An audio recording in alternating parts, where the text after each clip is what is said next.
दोस्तों, आसीन वीराथू वो भगवा संत जिसके नाम से कांपते हैं कट्टरवादी मुसलमान।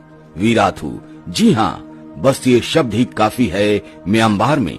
इस शब्द को सुनकर मुस्लिमों में कंपकपी मच जाती है।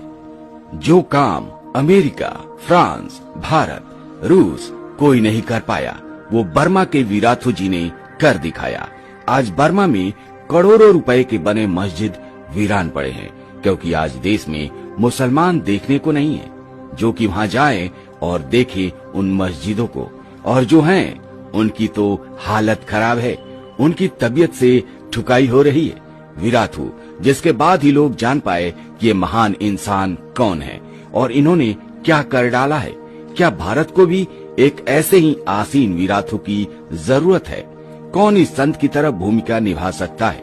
दोस्तों, म्यांमार में हुई हिंसक घटनाओं के बाद अब प्रायः पूरी दुनिया में बौद्धों और मुस्लिमों में भारी तनातनी पैदा हो गई है, जिनमें आसीन वीराथू बौद्ध दुनिया के एक नायक एवं जिहादी दुनिया के लिए एक बड़े खलनायक बनकर उभरे हैं।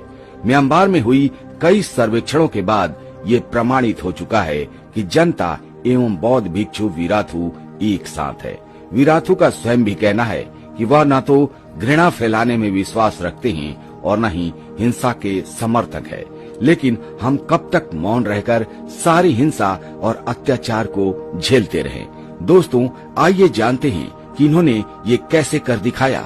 वीराथू एक ऐसा नाम है जिसे सुनकर बर्मा के मुसलमान थर थर कांप रहे हैं। बर्मा के बौद्ध गुरु वीराथू जी ने आखिर किस तरीके से मुस्लिमों को भगाया या कमजोर किया, आइए इसे समझते हैं। जैसे मुसलमानों का 786 का नंबर लक्की माना जाता है, वैसे ही वीराथू ने 961 का नंबर निकाला और उन्होंने पूरे देश के लोगों से आह्वान किया कि जो भी राष्ट्रभक्त बौद्ध है वो स्टिकर को अपनी अपनी जगह पर लगाए। इसके बाद टैक्सी चलाने वालों ने टैक्सी पर, दुकानों वालों ने दुकानों पर इसको लगाना शुरू कर दिया।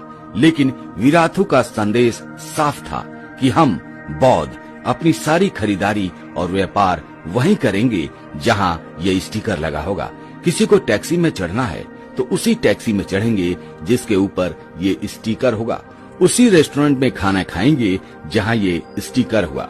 उन्होंने ये भी कहा कि हो सकता है कि ऐसी हालात में मुस्लिम सऊदी से आए, पैसों के दम पर अपने माल को कम कीमत पर बेचकर आपको आकर्षित करें। लेकिन अपना ध्यान रखिएगा दोस्तों, आप 2 पैसा देना और सोचना कि आपने अपने देश के लिए पैसा दिया है। 2 पैसे कम में खरीद कर मातृभूमि से गद्दारी मत करना। वो आपके पैसे हैं, आपको ही मिटाने में लगते हैं। मूर्खता मत करना। दोस्तों, हालात ये हो गए कि मुस्लिम के व्यापार ठप पड़ गए। मुस्लिम इतने आतंकित हुए कि स्टिकर लगी टैक्सी को चढ़ना तो दूर, किनारे से कन्नी काटने लगे। पूरे देश में मुसलमानों के होश ठिकाने आ गए और फिर ये स्टिकर एक तरह से देशभक्ति का प्रमाण बन गया, जिनका जिहाद का जवाब बन गया। और इस अनोखे आइडिया का प्रभाव आप देख सकते हैं कि आज बर्मा में मुस्लिम भाग चुके हैं। वीराथू ने साफ साफ कहा कि चाहे आप कितने भी दयावान हो या शांति प्रिय हो, पर आप एक पागल कुत्ते के साथ नहीं सो सकते, अन्यथा आपकी शांति वहाँ कोई काम नहीं आएगी और आप बर्बरता से खत्म कर दिए जाओगे। उन्होंने कहा, शांति स्थापित करने के लिए हथियार उठाना होगा, शांति के लिए युद्ध जरूरी है। ये सारी बातें वीराथू ने गीता से ली और फिर कट्टरवाद की बीमारी झेल रहे म्यांमार के लोग एकजुट हो गए और वो वीराथू के लिए जान देने लगे और देने को और लेने को तैयार हो गए।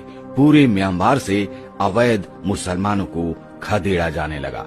वीराथू वो संत हैं दोस्तों, जिन्होंने कट्टरवाद के खिलाफ पूरे म्यांमार को खड़ा कर दिया और फिर वहाँ से लोगों ने अवैध मुस्लिमों को खदेड़ डाला, जो कि कहीं और से आए हुए थे, जो वहाँ के नहीं थे।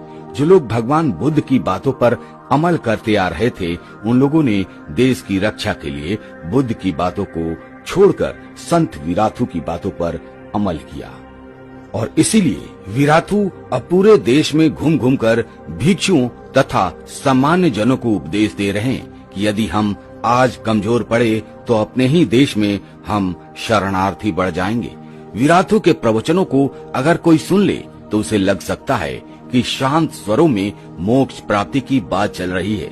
दोस्तों, ये संत महान है, ये लोगों के लिए महान बन चुके हैं। इन्होंने कुछ ऐसा कर दिखाया है जो करना किसी के लिए मुमकिन नहीं था। इन्होंने उन कट्टरवादी मुसलमानों को अपने देश से भगा दिया, भागने पर मजबूर कर दिया, जो वहीं की खाते थे और वहीं के लोगों को परेशान करते थे।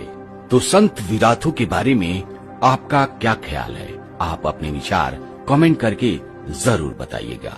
क्या हमारे देश को भी एक ऐसे ही संत विराथू की तरह किसी की जरूरत है? अगर हाँ, तो कमेंट करके जरूर बताइएगा। दोस्तों, फिलहाल आज के वीडियो में इतना ही। मिलते हैं आपसे अगले वीडियो में एक नए टॉपिक के साथ। तब तक के लिए जय हिंद, जय भारत, जय सनातन।